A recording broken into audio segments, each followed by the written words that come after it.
Folks, I just got a stupid deal on tomato plants at Lowe's, and I want to make this video in conjunction with my other super cheap tomato plants, well, free tomato plants that I got from my own garden. But I'm going to show you the tomatoes here, and I'm going to tell you about it in just a second.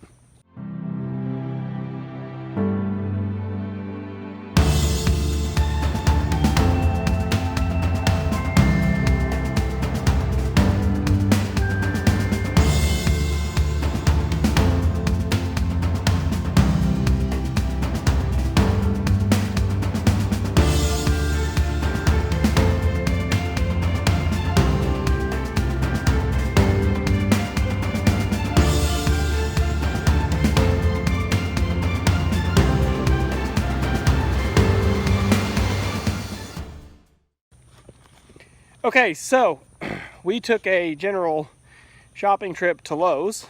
Not that we were really, we weren't after plants at all, but, how can you go to a nursery without at least looking at the plants, right?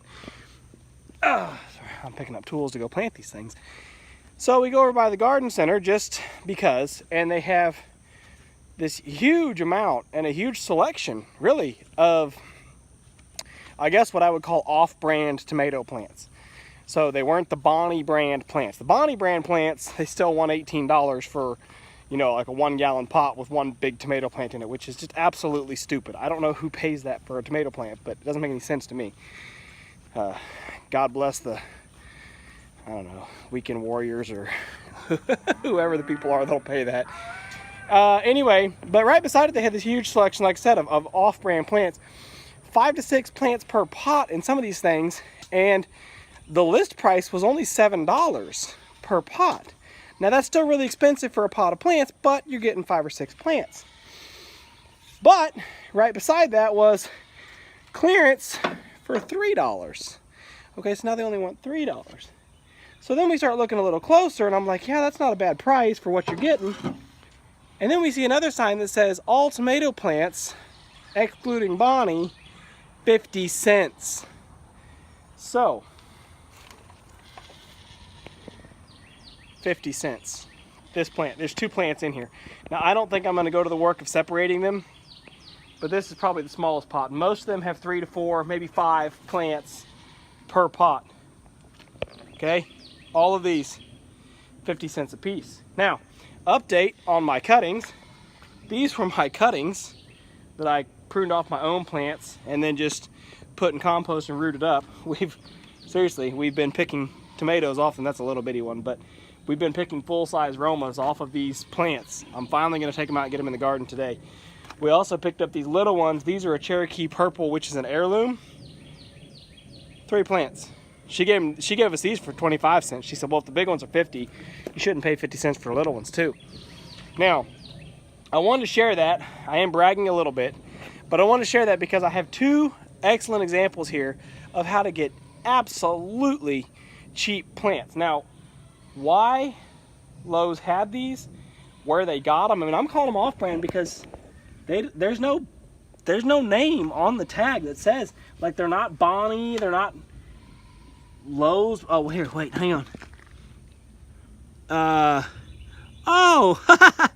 Altman Plants is the grower, Altman Plants. And it says it's in Giddings, Texas, which is where my sister-in-law lives. My kids are there right now. Small world. So Altman Plants must have had some huge surplus for some reason, and they dumped them on Lowe's probably. No telling how cheap they bought them, but Lowe's is dumping them at 50 cents a piece. And they might be losing money, but probably not much. I have no idea what the exchange rate is there, but of course, tomato seed in the dirt in the pot's pretty doggone cheap. Anyway, could you sprout them yourself cheaper? Absolutely. But this is just a good example, like I said, 2 ways that you can have really, really cheap plants. These were cuttings that I pruned off of my own plants when they got overgrown, stuck them into pots, rooted them up. Now, if you're up north, you have a shorter growing season than us. I can grow tomatoes down here pretty much. I put them in the ground middle of March usually, and our first frost is like mid-November. So, I could really put up a high tunnel and grow all winter long, honestly. Probably wouldn't even have to artificially heat it.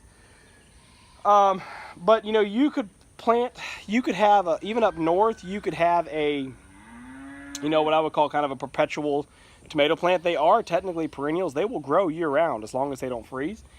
And you could take cuttings off of that plant all year round and root them up. And in the springtime, you could have big, robust plants ready to go outside in the ground. Or you can wait around and look for these crazy end of season sales where you can get these, like I said, just a super cheap deal.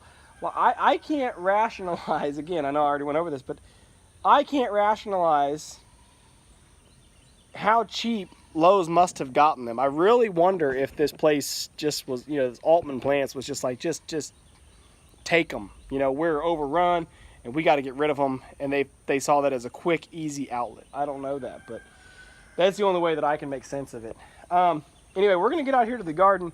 We're going to get them planted in. I've been stalling on planting mine that were cuttings. I sold, actually, you know, I'm guilty too.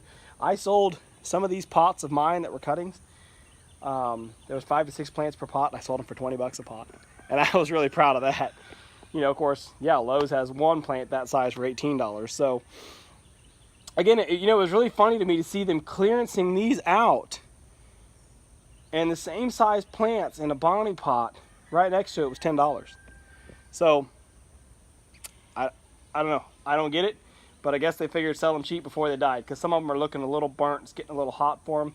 We're going to get them out here in the garden. Plants love hot weather. We're going to get them out here in the dirt. We're going to get them irrigated in, and they're going to do fine. So I just peeled back the plastic here. This is where I had the potatoes covered. I mean, yeah, it's been a month since I've dug the potatoes, I think. So after I dug the potatoes, I should have smoothed out the ground when I did it, but I just forgot to. And but I wanted to get it covered right away, so I just kind of left the heaped up hills, whatever. But you can see how it's killed off the grass really well. I'm sorry if the sprinkler's loud, I just turned it on. Actually, here, I can turn it off. I just put this little splitter on here just so I had a valve out here at the sprinkler. That's much better. But I wanted to show you again, this is not rocket scientist, guys. I got this off YouTube from watching other commercial gardeners. The use of the plastic or the tarps to cover your beds, it's huge. It's absolutely huge, especially for me. We're in a very, very warm, very humid, very moist environment. Well, for the most part, it hasn't rained in like a month, but our weeds go absolutely bonkers if you neglect the garden at all. So stretch the plastic. You can see even after a month under plastic, some of these still look a little green, some of this grass. But for the most part, it's killed off everything that was growing there. And so I'm gonna water it down today. Of course, I gotta show you here. This is one of my favorite things, is right here, all the worms and stuff come right up on the surface and really eat this stuff down. And there wasn't a lot of weeds in that dirt, so it's pretty clean. It was mostly this that I wanted to kill, and I wanted to keep it, you know, kill these weeds, and I wanted to keep this clean. It's worked really, really well. So, you know, to pull the plastic back, it was stretched all the way from there across over here. I just laid out the excess boards on the outer edge. I just grabbed that corner, walked it back, walked over here, grabbed this corner, walked it back. Boom, done. Oh, look at that. A couple little taters. Those are little ones that I just left out here. They weren't worth picking up, basically. Which I guess I could have washed them, threw them in a jar, whole potatoes, but whatever. Anyway, we're going to turn the sprinkler back on. The zucchini has not been watered artificially, I don't think, yet. At least not in the last month since I dug the potatoes. So it's doing really, really well for not being watered, but it's blooming heavy. It's just now starting to set fruit. So anyway, we're going to get this area watered down. I want to get in here today and level it off and figure out something to plant. I've got some Indian corn. I still don't have any pumpkins. There's a lot of fallish sort of stuff that I need to get in. It's June 15th today, I think.